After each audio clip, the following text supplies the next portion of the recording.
Boa noite. Obrigada por estarem aqui, obrigada por escolher estarem aqui. Bem, collab é quando duas pessoas ou mais, né, elas se juntam e fazem uma colaboração. Para quem, né, não sabe, mas é isso, é trabalhando junto para criar algo. E aí a gente começou com essa história aí alguns meses atrás de fazer uma collab e aqui estamos, né? Vamos ver como é que vai sair isso aqui, essa collab nossa. Bem, a gente vai falar do Espiritismo Consolador, a nossa filosofia, ciência e religião. O objetivo dessa palestra é falar a Bíblia, a palavra de Deus, fé e religiosidade e o Espírito Consolador. Bem, essa nossa collab surge a partir de uma onda vibratória entre duas, assim, vamos dizer, neo-espíritas, né? A Adriana e eu. A gente não nasceu numa família de espíritas, a gente se encontrou espírita. E aí a gente, aqui nos corredores aqui da casa, conversando, a gente foi descobrindo muita afinidade, muito assunto em comum, além do nosso gosto por Tiffany. A gente viu que a gente tinha muito mais em comum. E quando a gente começou a conversar sobre a doutrina, sobre a Bíblia, sobre a palavra de Deus, e a gente começou a fazer uma viagem, assim, a gente embarcou nessa conversa, daqui a pouco a gente foi ver, a gente estava se encontrando para tomar café, para almoçar, e a gente estava estudando. Você viu isso? Você leu isso? E começamos a trocar textos, enfim. É isso. Então, a gente está aqui tentando trazer um pouco do nosso estudo e que a gente, né, tenta almejar que seja uma chave de estudo para vocês também. A gente quer compartilhar um pouco com vocês, inspirar, e que todos possam estar em busca do Consolador também. Porque devemos buscar não só textos, mas nos contextos e também nos contratextos, quando a gente vai fazer um estudo, né? Deixando claro que essa palestra é só uma introdução nessa discussão tão profunda, mas é isso. Bem, eu não sei se aqui vocês todos já leram o prefácio do livro do Evangelho segundo o Espiritismo. Eu não vou ler todo o prefácio, mas eu trouxe aqui o segundo parágrafo para vocês. Eu vos digo, em verdade, que são chegados os tempos em que todas as coisas hão de ser restabelecidas no seu verdadeiro sentido, para dissipar as trevas, confundir os orgulhosos e glorificar os justos. O Espírito da Verdade. São 4 parágrafos nesse prefácio que dá uma palestra inteira, para falar a verdade. É um entendimento assim que requer não só uma leitura superficial, mas requer um estudo e uma inspiração. Mas por que eu trouxe esse segundo parágrafo particularmente? Porque esse parágrafo, ele tem uma correlação no Evangelho. No Evangelho de João, que eu trouxe aqui também para vocês. Esse prefácio é uma instrução do Espírito da Verdade, né, transmitida via mediúnica, e resume, ao mesmo tempo, o verdadeiro caráter da doutrina espírita e o objetivo da obra. E ela é registrada, como disse, no Evangelho de João. O texto de João, ele diz, em João 14, 15 a 26, e eu rogarei ao Pai, e ele vos dará outro Consolador, para que fique eternamente convosco, e vos fará lembrar de tudo e que vos tenho dito. Na verdade, observamos que foram necessários que passassem mais de 2000 anos, né, de lutas, sofrimento, incompreensão, orgulho e vaidade, para que os homens tivessem condições de amadurecerem intelectualmente e espiritualmente, a fim de poderem receber os esclarecimentos do Espírito da Verdade. Bem, essa foto é bem recente, foi da nossa reunião aqui dos trabalhadores, e eu trouxe ela aqui para representar, né, a casa, representar todos aqui que estão, porque o espiritismo kardecista é uma doutrina religiosa de cunho filosófico e científico, né, cuja principal crença gira em torno da constante evolução espiritual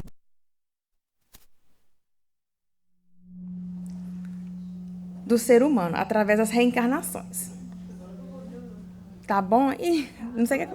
Problemas técnicos. Bem, o KSSF, por ser uma casa espírita espelhada no Cristo que acolhe e recebe de braço e coração aberto a todos que o buscam, como o verdadeiro lar de Cristo, nos incentiva a estar em busca do Cristo, né? Por exemplo, no capítulo 6, aqui eu trouxe para vocês, no capítulo 6 da conclusão do Livro dos Espíritas, Allan Kardec também nos adverte. Seria fazer uma ideia bem falsa do espiritismo acreditar que ele tira sua força da prática de manifestações materiais e que, portanto, entravando-se essas manifestações, pode disseminar-lhe as bases. Sua força está na filosofia, no apelo que faz à razão e ao bom senso. E é em nome desse bom senso que eu vou convidar vocês a refletirem conosco essa noite.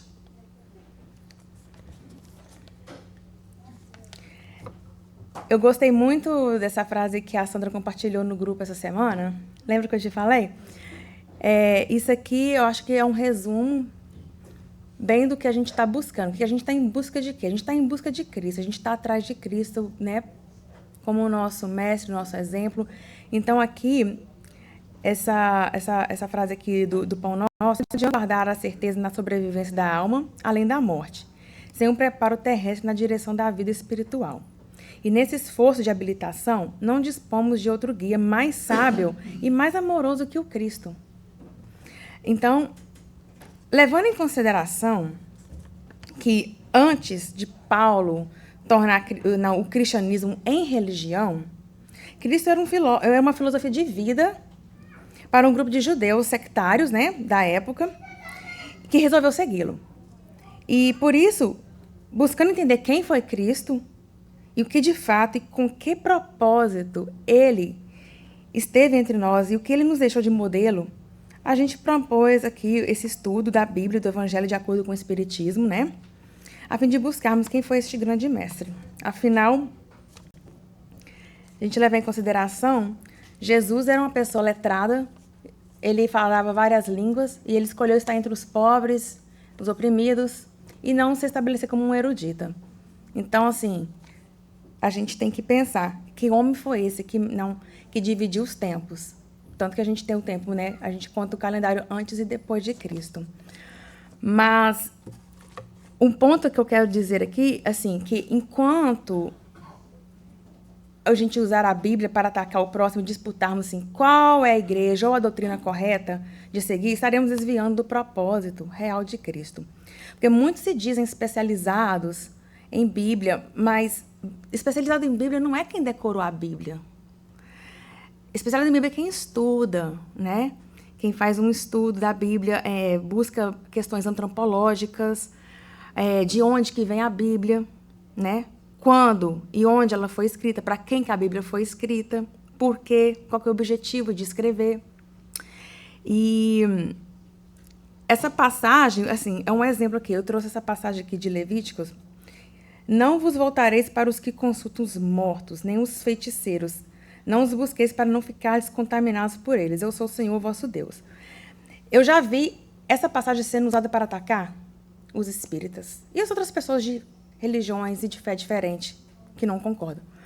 E aí, a questão não é sobre essa passagem em si, porque aqui daria uma outra palestra. Falaríamos a noite toda sobre isso aqui, porque tem toda um contexto por trás disso. Mas quando a gente foi discutir isso, foi conversar sobre isso, por que eu estou trazendo isso aqui? Para a gente entender que estudar a Bíblia não é ler a Bíblia ao pé da letra, não fazer uma leitura fundamentalista. Você tem que começar a entender que a Bíblia ela foi escrita há muitos anos atrás. E o contexto, tanto que essas palavras aqui, não consulte os mortos, Essa aqui é uma versão Almeida Revista Atualizada, mas a palavra mesmo de tradução é necromantes, não é consulte os mortos. E muitas vezes a gente não pode fazer essa leitura fundamentalista. É isso que eu estou querendo, assim, o ponto que eu estou querendo deixar bem claro para vocês. Porque, vou dizer assim, por exemplo, uma leitura fundamentalista é aquela que você lê ao pé da letra. Eu vou dar um exemplo aqui. Por exemplo, se eu mando eu falo português, eu mando uma mensagem de texto para alguém que fala português, que não entende o inglês. Estou presa no tráfego, vou me atrasar para o nosso appointment. Tem parque em frente ao prédio? Se a pessoa não fala inglês, e aí isso vai ser traduzido daqui a muitos anos, lá na frente, aqui a pessoa até perguntou, tráfego, appointment, parque, vai ser levada fora de contexto. Então a pessoa pode interpretar, uma tal de Rafaela, em 2020, olha o contexto, como as coisas podem ser tiradas de contexto.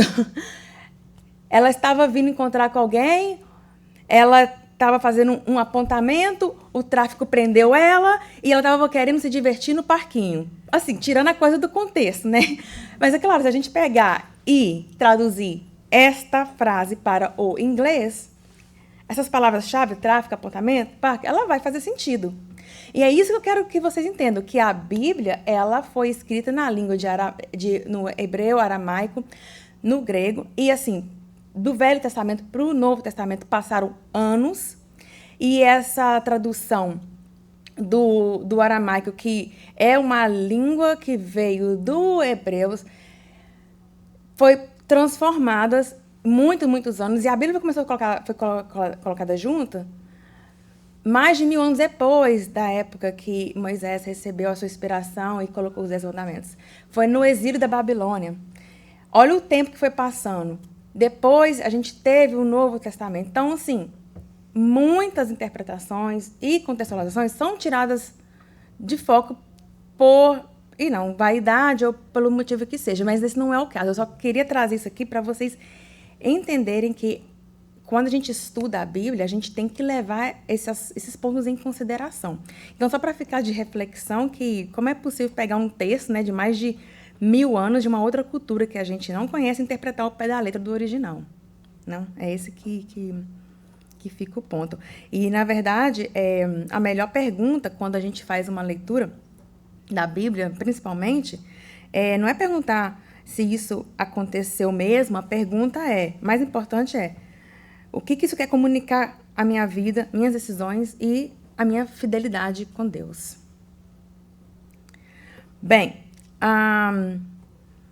se já conhecemos a doutrina, ainda mesmo que não de modo aprofundado, temos a possibilidade de análise imparcial e racional, sem as injunções do maravilhoso, do sobrenatural e do dogmático, e do indiscutível.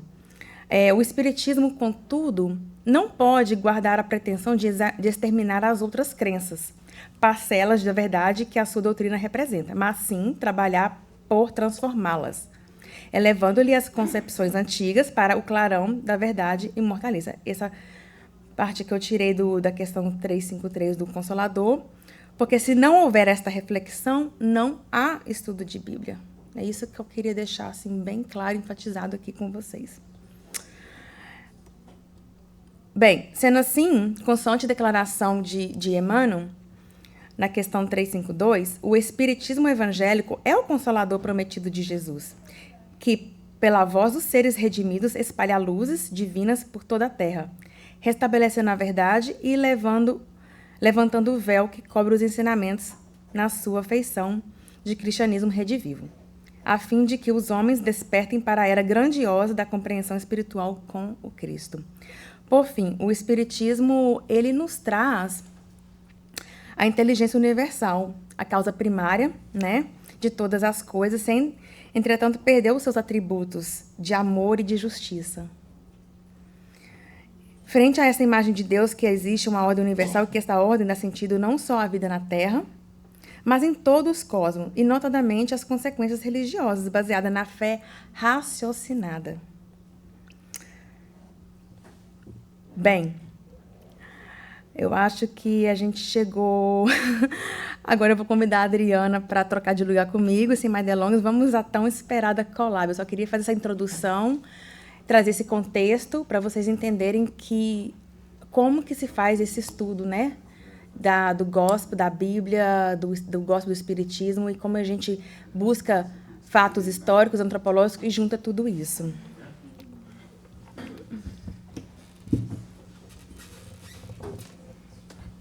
Obrigado, Rafaela.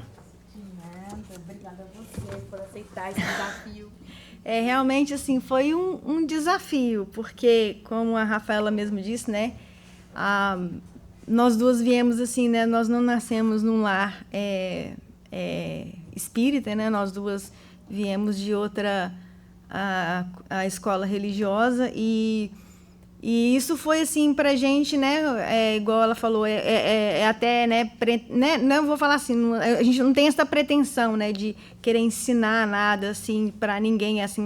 O objetivo dessa palestra é justamente assim essa descoberta que para mim, pessoalmente, né? Porque eu não estou aqui nós não estamos aqui, né, para reafirmar nenhuma, como eu falo, nenhuma convicção própria. A gente está aqui simplesmente para, através dos nossos estudos, através do que a doutrina veio trazer à luz, uma iluminação pessoalmente para mim, através dos estudos que a gente faz e que clica, né, que a gente faz esse link, pelo menos assim, para mim, entre, né, Bíblia, isso, aquilo, e a gente coloca tudo assim, entende que tudo cai numa chave só, que significa aquele mestre Jesus tão amado que todos nós conhecemos. Aí a gente pensa assim, nossa, como é simples falar, mas fica todo mundo correndo igual doido, um assim atrás do outro, por causa de uma coisa, sendo que está ali na frente e a gente não consegue enxergar. Mas aí é que tá, porque somente através dos estudos, né, isso, né, eu estou descobrindo agora, porque... Com todo respeito, eu cheguei aqui ontem, né? Vamos falar assim, eu sou muito nova, assim, de casa, né? Então, assim, eu ainda tenho muito a aprender, né? Como, tipo assim, eu cheguei ontem, mas esse caminhar, para mim, está sendo muito lindo. E a casa também me recebeu, assim, de braços abertos. E o que eu acho mais lindo ainda por cima é saber que um lugar, né, que não tem discriminação nenhuma, ninguém olha para você torto porque você veio de um lugar ou de outro, simplesmente te abraça e te fala, olha, vamos aprender junto, a gente também está errando, a gente também está aqui para aprender, ninguém sabe mais do que ninguém e vamos crescer junto, vamos bola para frente, né? E aí eu só queria dividir isso com vocês, que, né, a pretensão nossa aqui, né, reafirmar, a intenção é simplesmente aguçar, a instigar, né, a vocês, a cada um aqui que nos escuta, que está aqui sentado, que está acompanhando pela internet, ou que vai nos ouvir depois, que é a questão do estudo. Temos, assim, um acervo maravilhoso de livros, de estudos, de palestras, de pessoas, assim, de um conhecimento riquíssimo, que pode, assim, sabe, passar para vocês através das aulas, entendeu? Um bate-papo aqui na cantina, ou uma conversa, sabe? E, assim, assim, uma coisa, assim, esclarecedora. E é esse esclarecimento, né, que a gente quer, assim, dividir. Porque quando você recebe uma coisa muito grande, assim, muito maravilhosa, a intenção é o quê? Vamos dividir, vamos espalhar, né? Vamos espalhar aí o amor, vamos espalhar isso, porque é uma coisa, assim, muito boa. Então, é isso, é essa a intenção nossa aqui, simplesmente, né, só espalhar, assim, a sementinha que está crescendo, que está germinando, né, Rafaela? Sim. Dentro da gente. A chave, né? A chave é a chave do estudo, né? Bem, a gente vai trazer para vocês aqui um pouco do nosso contexto. Tem que ligar o microfone, tu ligou. Tá ligado. Não tá. Tá green. Aí. Agora. Yep. Ok? Não. Então sobe aqui, então. Agora foi. Bem, um pouco do nosso contexto aqui, dessa nossa collab, é o seguinte. A Bíblia, né, ela é um livro de religião e de teologia. A Bíblia fala sobre Deus, mas não é Deus que escreve. Quem escreveu foi o homem, né, mesmo que inspirado. Por mais inspirado que o homem esteja, cada homem inspirado tem um olhar diferente, uma visão diferente, tem uma cultura diferente, como, né, eu disse anteriormente, naquele contexto ali de época. Ou seja, tem essa porcentagem de animismo. ideias próprias. Então, assim, eu queria, Adriana, que você, por favor, dissesse pra gente por que a Bíblia se chama Palavra de Deus. Bom, novamente, né, com a ajuda assim, dos nossos estudos que nós fomos fazendo ao longo do nosso descobrimento, eu vim assim buscando vários textos, contextos, né, e ainda eu cheguei nesse livrinho que eu ganhei, uma pessoa muito especial que me deu de presente, muito obrigado. E aí eu fazendo esses estudos, eu percebi essa resposta lá, né, que fala sobre justamente sobre o contexto bíblico do Novo Testamento. Então, está no Consolador, pergunta 267. Qual a posição do Velho Testamento no quadro de valores da educação religiosa do homem? No quadro de valores da educação religiosa na civilização cristã, o Velho Testamento, apesar de suas expressões altamente simbólicas, poucas vezes acessíveis ao raciocínio comum, deve ser considerado como pedra angular ou como fonte mártir da revelação divina. Está aí porque se chama, no caso, a Palavra de Deus. Aí, como eu não fiquei muito satisfeita, não é como eu vou ficar satisfeita, né, gente? Porque a gente fala assim, não, deve ter mais alguma coisinha, vamos lá procurar e tal, vamos ver se tem mais alguma outra coisa, porque a gente sempre fica procurando concordância, né? Você procura daqui, igual quando o Kardec estava escrevendo o Evangelho, parece, né, que nas aulas que a gente estava estudando, ele procurou confirmações. Então, ele procurou, né, o Espírito falou, o Espírito deu uma revelação aqui, o mesmo foi falar ali, ele procurou essa concordância. Então, eu meio que fiz assim também, deve ter algum outro lugar que fala a mesma coisa. Aí, o que eu fiz? Eu busquei lá no Livro dos Espíritos, na questão 59, fala assim, de considerações e concordâncias bíblicas referentes à criação, que nos traz também a questão da ciência, em referência ao espiritismo, ciência, filosofia e religião. É uma resposta muito longa, eu não vou ler tudo, só no finalzinho, né, que é depois para quem tiver curiosidade de ler, porque é longo, se vocês quiserem depois, fica aí né, para vocês pensarem, é a pergunta número 59, considerações feitas à concordância bíblica referente à criação. No finalzinho ele fala assim, é preciso concluir que a Bíblia é um erro? Não, mas que os homens se equivocaram ao interpretá-la. Bingo! Aí fechou, né, a questão da má interpretação, da questão de é uma palavra de Deus, não é a palavra de Deus? É aquela questão. Se você hoje é um físico, um matemático, ou uma pessoa que, né, no campo de uma ciência exata, de quem que você vai lembrar? Einstein. Por quê? Ele tem a teoria da relatividade, não é isso? É isso mesmo, Einstein? Ou eu estou ficando meio doida? Não é? Acho que é isso mesmo, não estou doida ainda não. Então, por quê? Porque ele que deu o quê? A referência, foi ele que deu ali, né, ele colocou a pedra angular, né? O pedreiro, quando ele vai construir uma casa, ele tem que fazer o alicerce, ele tem que colocar ali o arrimo, vamos falar assim, né? Aquela coisa que vai... A base, né, de tudo. Então, no caso, né, vamos falar assim, né, não sem delongar muito, que isso aqui não é uma aula de Antigo Testamento, não é o ponto, mas no caso, Moisés, ele teve, né, tem muita gente que fala assim, foi Moisés que escreveu a Bíblia, o Antigo Testamento. Não é bem assim, ele escreveu alguns livros inspirados, e isso foram arquivos que foram encontrados e né, trabalhados, mas independente de toda essa... né, do homem tocar, ou fazer, ou não fazer, não tira, né, vamos falar assim, a importância, né, da divindade, do divino, daquilo que Deus quis deixar para nós, para a nossa geração, através dos tempos, porque céus e terra passarão, mas a palavra de Deus ela não passará. Quem que diz isso? É um livro que está aí, que é muito controverso, que causa, assim, né, reboliço, que a pessoa fala, acredito, não acredito. No final das contas, os mandamentos, né, os 10 mandamentos que nós conhecemos, né, que foram as leis que Moisés deixou, que são as leis morais que a gente estuda aqui no Espiritismo, que são as mesmas coisas. Aonde que eles são? Como é que a gente soube desses fatos? Né, são relatos que foram deixados para nós através dos tempos. E quando no Antigo Testamento fala, até né, Deus falou, né, é uma alusão que você, né, como que Deus fala? Se Deus vai aparecer e falar? Não, porque até Jesus fala, né, no Novo Testamento, que ninguém jamais viu ou ouviu a voz. Quer dizer, fala como que Deus fala com a gente, então? Através da nossa consciência, do nosso pensamento, através dos espíritos de luz que vêm nos levar a isso. Então, nós temos que ter essa consciência. E como é que nós conseguimos entender tudo isso? Não tem outra maneira, é através dos estudos, é através de ler a Bíblia corretamente, é através de você questionar, assim, né? Um questionamento sadio, não aquele questionamento que vai te trazer para você acusar e você escutou uma pessoa falar, você é espírita, você consulta morto, então você vai arder no fogo do inferno. Não é esse tipo de questionamento, sabe? Porque por isso que é perigoso, por isso que a Bíblia fala, quando fala a palavra de Deus, porque, né, ela pode tanto ser usada para a morte quanto para a destruição, porque do mesmo jeito que ela pode te edificar, ela pode te destruir. Então, temos que ter muito cuidado, né, com a nossa postura em relação a isso.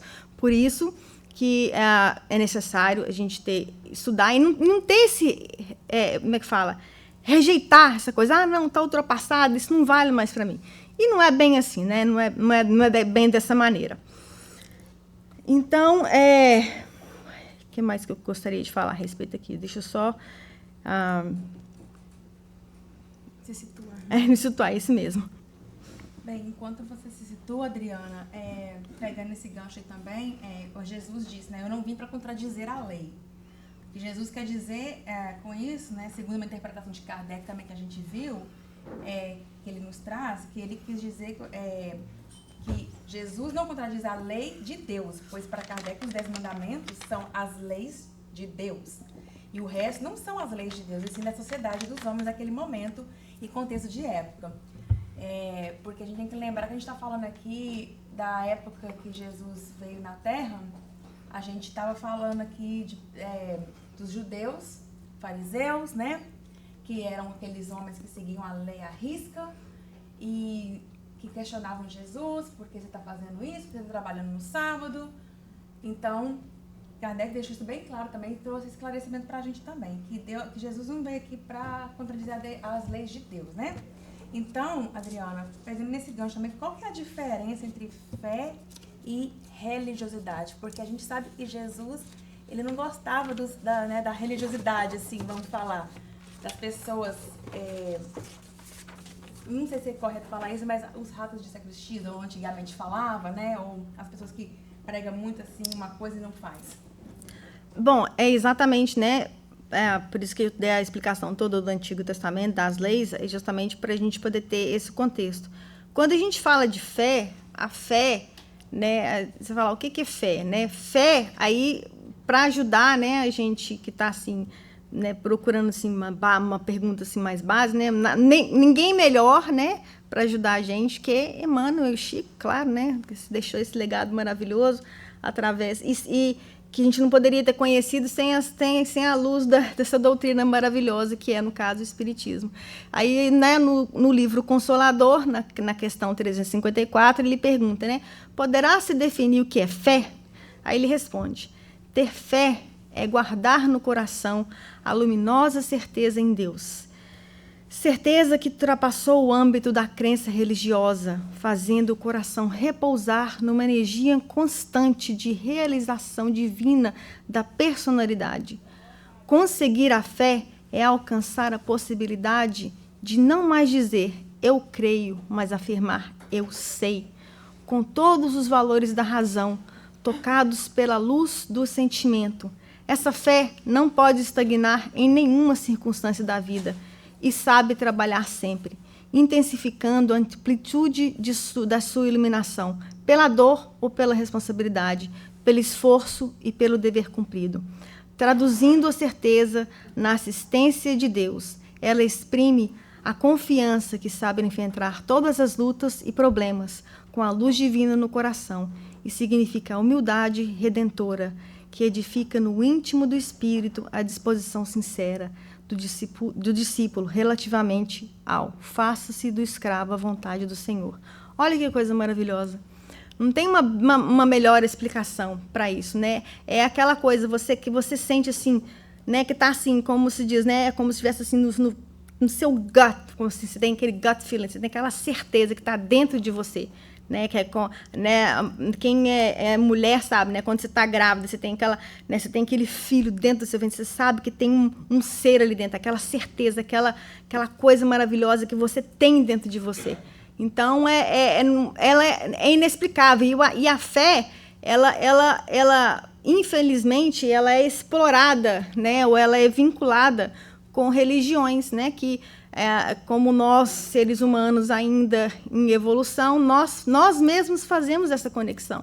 Né? A gente vai aqui, ou vai ali, ou vai acolá, para poder tentar achar o caminho, né, que nós todos estamos tentando trilhar, que é aí que nos vai ligar, no caso, a religiosidade. Porque a religiosidade é como se fosse assim, é um mecanismo que a religião XYZ ela usa para poder, às vezes, né, ou manipular, ou formar, vamos falar assim, não vamos falar manipular, vamos mudar a palavra, né, para ela moldar, né, a pessoa dentro daquilo que dos padrões que ela acredita. E Jesus, no caso, quando ele fala, eu não vim destruir a lei, eu vim fazê-la cumpri-la, é porque ele era exatamente contra isso, contra a religiosidade, porque no Novo Testamento, né, encontramos diferentes exemplos de religiosidade. Por exemplo, os fariseus, eles pensavam que, por serem descendentes de Abraão, eles tinham a aprovação da parte de Deus garantida. Quer dizer, porque eu sou filho de Abraão, eu sou judeu, eu venho da descendência de Moisés, porque Moisés falou assim, então eu vou fazer aquilo e vou continuar fazendo. Então, os fariseus, o que eles faziam na época? Eles colocavam em cima do povo, eles colocavam um distanciamento entre Deus e vamos falar assim, né? O povo, como falar assim, nós, era grande demais, era como se, tipo assim, era para chegar a Deus, para se obter a salvação, era praticamente impossível. Era como se tivesse assim, um abismo infinito entre Deus e o homem. Era praticamente assim, como se o Criador tivesse deserdado a criação, como se fosse aquele Deus assim, sabe, aquele Deus que injusto, aquele Deus que te criou, mas ele vai te deixar ali, sabe? Era uma coisa assim, absurda. Ele colocava sobre o povo, ou sobre o judeu, um jugo muito pesado, pesadíssimo. E foi justamente contra isso que Jesus veio a confrontar. Jesus confrontou os fariseus e Paulo, né? Ele também veio a fazer isso. Quando ele quem leu Paulo e Estevão, gente, essa obra também maravilhosa, que aconselho, quem puder, tiver a oportunidade de ler, leia, porque é um livro assim, não tem explicação. Que ele faz essa... eu não sei se alguém que leu, mas eu vou contar só um pedacinho, se alguém não leu, depois só para ter a curiosidade para ler. O Paulo, quando ele já tinha tido a visão, né, do Cristo e tal, quando ele chega à casa do caminho, já transformado, já tendo a visão, né, de Jesus e tudo aquela... A primeira coisa que ele nota quando ele chega à casa do caminho, ele nota uma diferença. Ele falou assim, ele fala para Pedro, Pedro, mas eu notei aqui, isso aqui não é a mesma casa do caminho de quando eu vim, quando o Estevão estava aqui. Porque ele confrontou, né, o Estevão, a primeira vez que ele viu o Estevão lá, quando ele viu o Estevão falando na tribuna, ele ficou maravilhado, ele falou assim, isso aqui não está a mesma coisa, o que aconteceu? Aí, voltando, né, na história, quem leu no inicinho, quando Estevão foi preso pelo Sinédrio, por ordem de Paulo, né, quando ele estava para ser apedrejado, eles começaram a ser a caça, eles foram lá na casa do caminho e foram prender Pedro, e foi também, foi junto a, se eu não me engano, foi João, acho que eu não lembro o nome, mas Tiago também ia. Só que Tiago entendeu que na hora que os judeus estavam vindo, ele falou, vou pegar o livro, vou me ajoelhar e vou começar a ler as leis de Moisés. Ele fez isso, ele se ajoelhou e começou a ler as leis de Moisés. Na hora que os soldados pararam lá, eles viram ele ajoelhado lendo o livro. E ele não fez isso com a intenção, ele não tinha... Né, no livro, o Emmanuel fala, ele não tinha maldade no coração, ele estava fazendo aquilo porque ele pensou que ele ia ser preso, ele precisava de orar, porque era o costume que ele acredita, porque ele era vindo do judaísmo. Na hora que os soldados passaram, ele viu e falou assim, esse daí, não vamos mexer com ele não, porque ele ele observa as leis de Moisés. Naquele momento, o livro fala, eu marquei aqui para trazer para vocês, na parte 163, capítulo 4, que se chama Ante ao Sinério, que ele, na hora que ele chega, na hora que acontece isso, o Emmanuel coloca uma nota que foi nesse instante que se instalou dentro do cristianismo o fanatismo religioso, que foi justamente aí que foram inseridas, que deram partes para que crescessem dentro do cristianismo o que Paulo, mais na frente, tanto confrontou, que foi, no caso, a questão de circuncisão, a questão de... Ele chegou, ele viu uma coisa totalmente diferente. Então, para a gente entender, assim, sabe, a profundidade, como que a gente descobre isso? Como é que, né, você vai falar assim, como é que essa menina fez essa relação? Porque se você for na Bíblia, no Atos dos Apóstolos, e se você ler o capítulo todo do contexto, você vê que essa história toda que Emmanuel está contando, está tudo lá. Só que não está dessa maneira.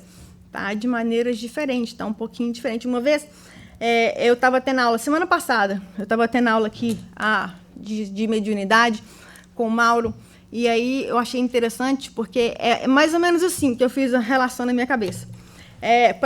Quem é médium ostentivo, né, quem tem essa faculdade mediúnica, para você fazer uma comunicação né, no mundo espiritual, você tem que fazer o quê? Você tem que expandir seu perispírito, né? E é claro que no início, quando você não sabe, se você sabe um pouquinho, vai expandindo, você vai ter que, né? A expansão, ela começa. Primeiro, ela fica pequenininha, depois, à medida que você vai aprendendo, ela vai expandindo mais. E a qualidade da comunicação que você vai ter vai ser à medida que você vai conseguindo expandir. E a mesma coisa acontece com a gente na questão dos estudos. Quanto mais você estuda, quanto mais você procura, quanto mais você aprende, você vai expandindo as possibilidades, porque as informações estão ali. Mas vai vir para você à medida que você expande o seu universo. Então, eu só queria fazer essa colocação para vocês. Adriana, bem colocado essa questão, porque a gente mesmo estava falando, né, que quanto mais a gente estava preparando essa palestra e a gente estava buscando as informações, chegou um ponto que a gente teve que falar assim, não, espera um pouquinho, vamos parar, porque tá ficando, assim, muita informação, tá muito profunda, a gente já tá... Você não ia ficar falando assim 3, 4 horas, porque é muito material, porque a gente vai encontrando uma resposta, vai encontrando a outra e vai levando a um, né? Fazer um seminário. Mais ou menos assim. Seria por aí. Mas, enfim, a gente tem que ter respeito com o tempo das pessoas, né? Também, tem que terminar. A gente teve que reduzir bastante esse estudo, mas é isso que a Adriana falou. Quanto mais a gente procura, você vai encontrando e você dá esse bloom na sua mente. Mas eu só queria trazer pra gente aqui também, pra finalizar, a palavra consolador, né? Porque a gente falou tanto do consolador, ela é um substantivo, né? Que deriva do verbo de consolar, portanto, é aquele que consola, que diminui a dor ou a aflição, que está junto do outro que sofre. É interessante lembrar que o consolador não interfere diretamente, mas atua por meio de palavras, procurando auxiliar o consolado a passar um momento difícil. Lembra no começo, quando eu trouxe o contexto para vocês do estudo, que eu falei lá do prefácio do Evangelho segundo o Espiritismo? Eu gostaria de deixar assim, essa chave para vocês, essa curiosidade de ir lá, ler, 4 parágrafos, pequenininho, só para vocês estarem relembrando aqui um pouco da que a gente está falando aqui hoje à noite, mas eu trouxe lá no começo e eu vou repetir novamente aqui, para a gente, né, tá finalizando aqui, que lá no prefácio, aquela simples mensagem do Espírito da Verdade, podemos observar que realmente se trata do resumo do verdadeiro caráter da doutrina espírita, o cumprimento simbólico da profecia e da promessa evangélica do Consolador, o esclarecimento das consciências e o restabelecimento das verdades que foram deturpados pelas diversas manifestações e interesses econômicos de segmentos religiosos, para que o homem, independente da crença religiosa, possa cumprir na terra a vontade do Pai. Então, já fiz aqui mais ou menos um resumo para vocês e eu espero mesmo assim, que vocês tenham a curiosidade de ir lá e ler o prefácio. Bem, o Consolador é para todos. Só que não é todo mundo que está enxergando. Então, Adriana, eu vou te pedir para deixar aqui, por hora, né, umas considerações finais, porque resposta mesmo a gente não tem, né? A gente está em busca. Todos nós, né? E é isso. Então, só para fazer um contexto, né? Quando a gente estava falando da religiosidade, de fé, né? Aí a gente me fala do jugo. Aí eu busquei, né, no Evangelho segundo o Espiritismo, quando fala do Consolador, também fala do jugo de Jesus. Então, do jugo leve de Jesus. Então, eu trouxe aqui Mateus 11, 28, 30, e que fala assim: vinde a mim, todos os que estáis cansados e sobrecarregados, e eu vos aliviarei. Tomarei sobre vós o meu jugo e aprendeis de mim, porque eu sou manso e humilde de coração.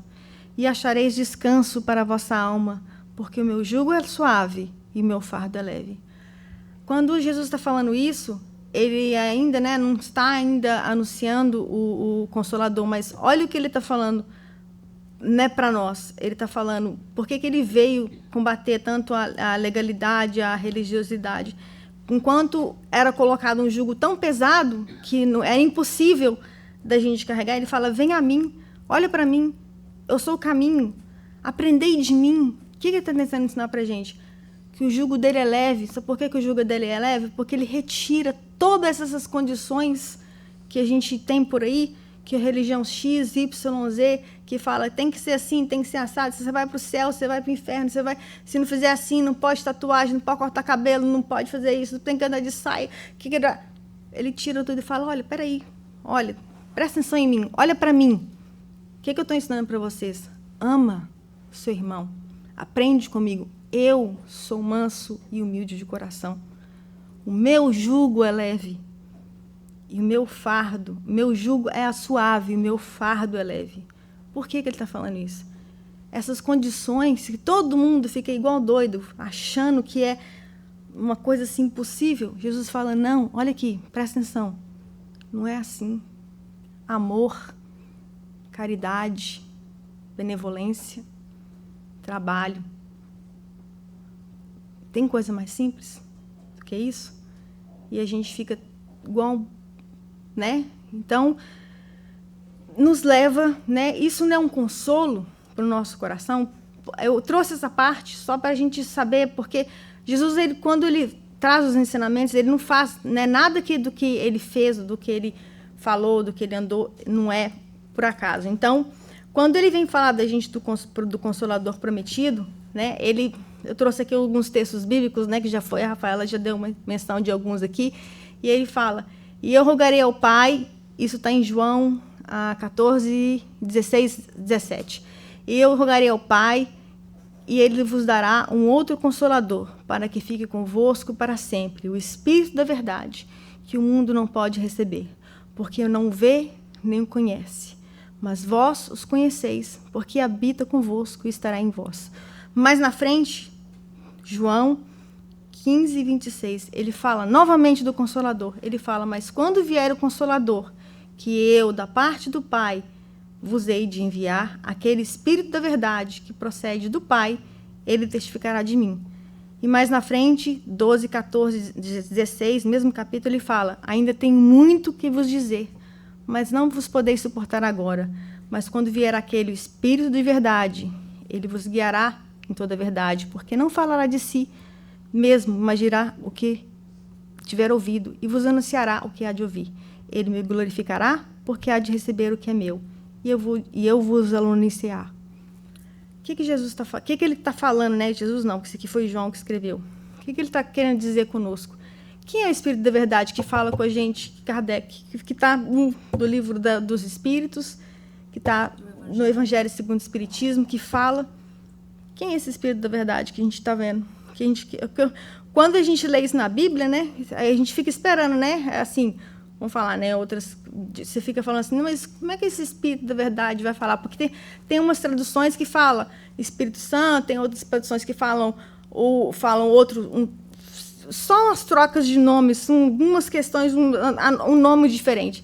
Aí você fica pensando assim: como é que vai ser isso? Aí quando Quando você abre o Evangelho segundo o Espiritismo, você abre o Livro dos Espíritos para você ler, e você vai falar, peraí, né, como que é isso? Né? Aí as coisas vão juntando na sua cabeça, vão se abrindo, vão se expandindo, e a verdade vai se esclarecendo e a gente vai aprendendo.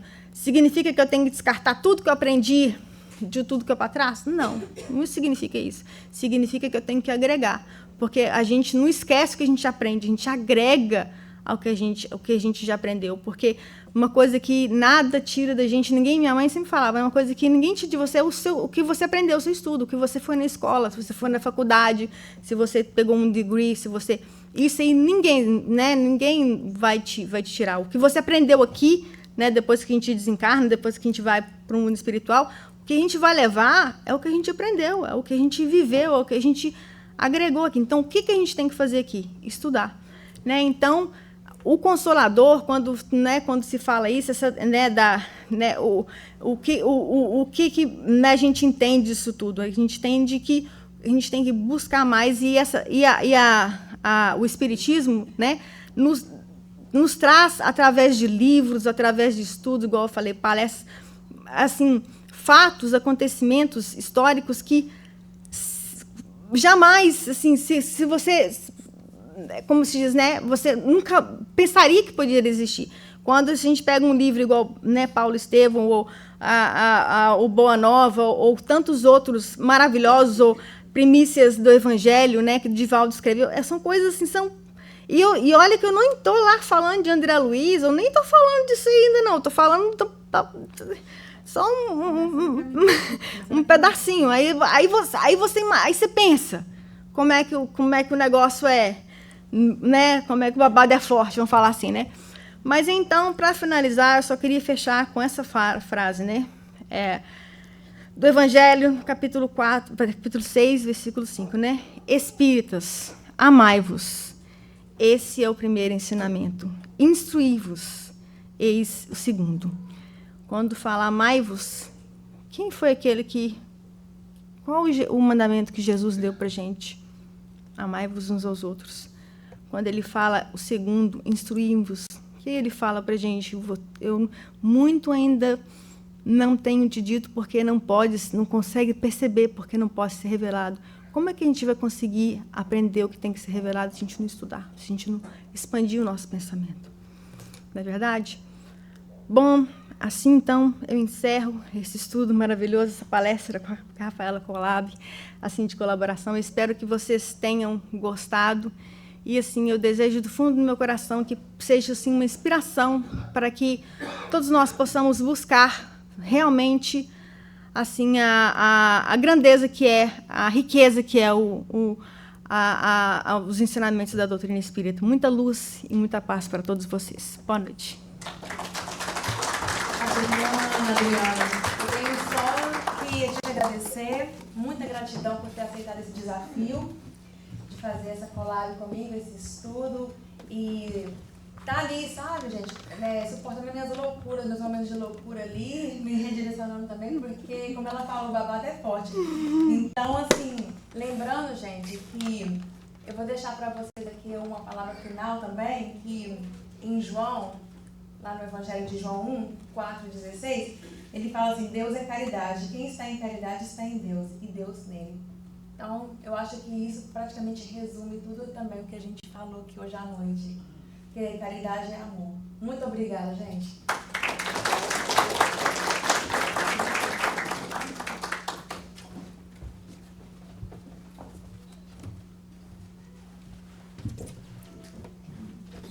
Maravilhoso, né, gente? Adorei essa empolgação. Mas a doutrina espírita faz isso, né? Dá esse deslumbramento, assim, a gente quer sair para o mundo e contar tudo que a gente aprendeu, que todo mundo saiba.